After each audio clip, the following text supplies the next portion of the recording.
Ini latar belakangnya, jadi WHO ini udah menetapkan pertama kali dikasih nama virus 2019 nCoV ya sebagai penyakit menular ya epidemik itu 30 Januari. Kemudian dari situ berkembang 31 Maret sudah dikeluarkan Kepres sebagai COVID-19 sebagai kedaruratan kesehatan masyarakat. Kemudian berkembang lagi ya sampai di 11 Maret ya WHO menetapkan COVID-19 sebagai pandemi. Nah, jadi kalau sudah namanya pandemi itu berarti seluruh dunia akan terkena. Dan kemudian 13 April keluar Kepres nomor 12 tahun 2020 yang menyatakan COVID-19 sebagai bencana nasional dengan berbagai macam dampaknya. Nah, jadi dia itu virus baru, walaupun keluarganya udah bisa diidentifikasi, tapi jenis variannya ini adalah virus baru ya. Seperti saya sampaikan, 80% gejalanya ringan sedang. Jadi apa gejalanya ya? Ini demam, batuk ya, sakit tenggorokan ya, kemudian sesak ya. 15% dia gejalanya berat dan 5% membutuhkan perawatan ICU ya. Dan ini resikonya menjadi meningkat pada orang dengan penyakit penyerta apa aja, penyakit jantung, diabetes ya, penyakit paru kronis, hipertensi, kanker, dan pada pasien-pasien yang usia lebih dari 60 tahun. Jadi kita harus lebih waspada ya. Nah, kenapa bisa mematikan ya? Karena ini. Jadi secara patofisiologi atau perjalanan penyakit itu penyebabnya adalah karena ada reseptor ACE2 ya yang dirangsang oleh si virus COVID-19. Itulah yang menyebabkan kenapa akhirnya kok dia bisa mematikan.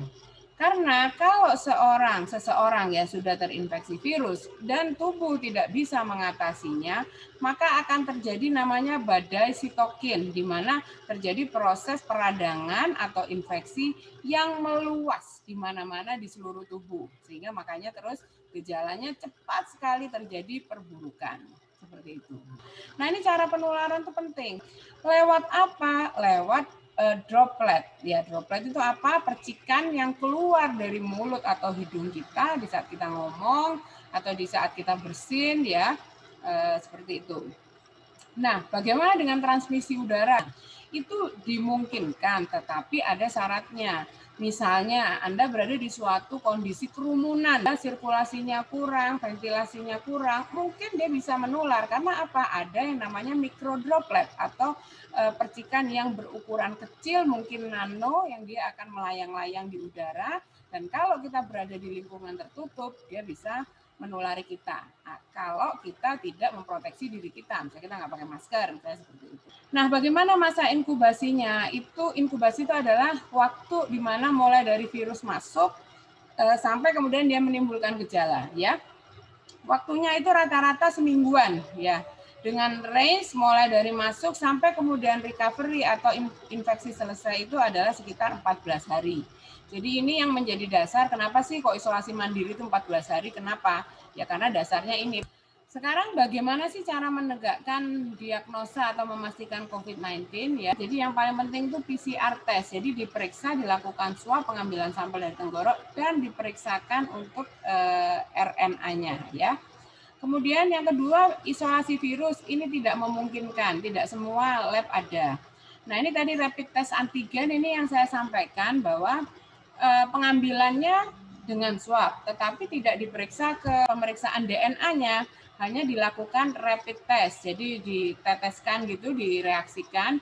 Nah, ini kerugiannya adalah rentang waktu positifnya itu singkat. Kalau kita ngambilnya tidak saat yang tepat, tidak saat bergejala, kemungkinan dia juga akan non-reaktif. Nah, yang keempat adalah rapid test antibody. Satu yang harus diingat, rapid test itu bukan untuk diagnosis. Jadi rapid test hanya untuk screening, untuk melihat apakah yang bersangkutan pernah kontak apa tidak dengan virus COVID. Kalau pernah kontak ya dan imunnya baik, dia akan membentuk kekebalan atau antibody. Itu yang dibaca dari hasil rapid test. Nah, ini yang ingin saya sampaikan. Sekarang itu ada istilah klaster keluarga. Klaster keluarga itu apa ya? Ini terjadi saat salah satu anggota keluarga terinfeksi virus, lalu dia menularkan ke anggota keluarga yang lain, sehingga satu rumah itu dia tertular virus COVID karena berada di dalam tempat yang sama. Nah, kira-kira apa aktivitasnya yang menyebabkan klaster keluarga ini semakin masif ya? Ini tadi anak-anak kita main di lingkungan komplek gitu ya, adik-adik kita ya, tapi tanpa protokol kesehatan, nggak pakai masker gitu. Terus ini udah mulai ada kegiatan kumpul-kumpul ya. Sekarang apalagi udah ada didengungkan new normal ya. Yang dimaksud dengan new normal ini adalah adaptasi. Kita berubah, kita nggak akan pernah menjadi sama seperti yang dulu. Kita berubah mengikuti pola adaptasi hidup baru dengan mempraktekkan protokol kesehatan. Nah, sehingga bagaimana cara mencegah transmisinya ini supaya tidak semakin masif ya ini perlu kerjasama tidak hanya dari Pemprov ya. Mestinya kalau bisa Pemprov itu memperbanyak tes sampai tingkat kekelurahan dan mungkin tingkat RT ya, rumah tangga, dan harus ada tindakan edukasi dan sosialisasi. Dan juga harus ada kebijakan untuk membatasi mobilitas warga dan melarang keramaian publik. Dan juga kita harus fokus ke warga dan individu supaya mematuhi protokol kesehatan dimanapun dan kapanpun.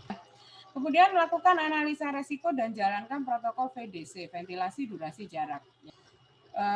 Dan kalau ada gejala, segera periksakan ke rumah sakit. Jangan takut untuk di-COVID-kan dan sebagainya. Karena deteksi dini, Anda diketahui lebih awal, itu penanganan bisa lebih baik daripada diketahui sudah saat terlambat. Jadi apa sih upaya mengatasi pandemi COVID ini? Ada 4 hal, jadi tracing dan testing itu juga penting. Treating, jadi kalau ada yang sakit segera diobati, yang mungkin berhubungan dengan medis. Dan kemudian telling ini edukasi. Ini yang juga penting, edukasi sekarang eranya digital. Eranya digital berarti, nah ini dunia media ini harus kita manfaatkan. Nah kemudian yang lain adalah hoax ya, generasi milenial kalian harus berpikir cerdas ya. Jadi tolong disaring dulu sebelum di-sharing, seperti itu. Dan kalau ketemu hoax, kalian harus coba cek, stop, dan adukan supaya hoaxnya tidak menebar. Nah, kemudian cara-cara untuk meningkatkan imun ya, makan teratur, boleh pakai suplemen ya, tidur cukup, kemudian minum air putih ya, harus banyak, tetap berolahraga, tapi yang aman ya. Sering cuci tangan ya, dan harus berpikir positif. Boleh waspada COVID-19, tapi bukan berarti harus cemas berlebihan. Kalau semua itu bisa Anda kerjakan ya, insya Allah Anda bisa sehat. Yang penting itu sehat dulu ya, sehat, cegah supaya tidak ketularan ya. Sehingga kalaupun ada virus di dalam tubuh Anda nggak sampai sakitnya berat. Yang harus saya sampaikan, tolong sayangi keluarga Anda ya, patuhi protokol kesehatan, protokol ventilasi durasi jarak, keluar rumah kalau perlu saja ya. Dan Anda harus ingat, perlakukan semua orang yang Anda temuin itu sebagai OTG karena 80% mereka tidak bergejala ya. Jangan bawa virus ke dalam rumah. Oke. Demikian mungkin ini paparan dari saya, semoga bermanfaat. Demikian, terima kasih.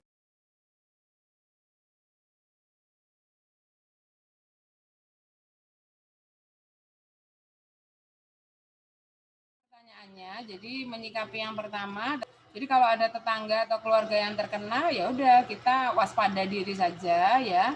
Kita lakukan protokol kesehatan buat diri kita. Kalau memang kita pernah kontak, ya kita segera lakukan pemeriksaan kesehatan, ya kita lakukan screening dan tracing seperti itu. Tapi pesan saya jangan panik ya, tetap waspada dan jangan melakukan judgement buat mereka. Kalau memang mereka dirawat di rumah, isolasi mandiri di rumah, ya mereka kan berarti nggak boleh keluar dari rumah ya, kita membantu seperti itu, mungkin kita bantu logistik, makan dan sebagainya, tapi tetap secara protokol kesehatan kita menjaga diri kita supaya tidak tertular, itu satu. Terus yang kedua terkait apakah kalau udah kena COVID-19 itu udah nggak bisa kena lagi, nyatanya sampai sekarang itu belum ada bukti, bahkan udah ada beberapa studi yang menyatakan adanya reinfeksi, jadi yang udah sembuh COVID-19 sebulan kemudian ternyata bergejala lagi ya. Kemudian swabnya positif. Nah, apakah itu relapse atau kambuh ya? Atau dia terkena virus lagi? Karena kenyataannya ada kekebalan yang ditimbulkan akibat infeksi virus COVID-19 ini, dia tidak bertahan lama, Dek. Jadi imunoglobulin G-nya itu dia hanya bertahan sekitar 3 bulan. Setelah itu dia pelan akan turun bahkan hilang.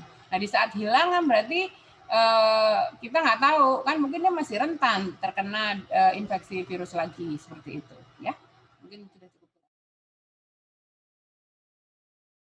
pertanyaannya, karena Pertama di kita pelaksanaan protokol kesehatan kurang, masif testing untuk pengetesan juga kurang deh seperti itu, sehingga jumlah kasusnya ini yang kita lihat kan masih naik terus. Coba misalnya kita di awal-awal langsung masif testing, barangkali sudah bisa terdeteksi kira-kira dari total 250 juta penduduk Indonesia ini berapa persen, baru kita bisa ngelihat angkanya mungkin ada penurunan seperti itu.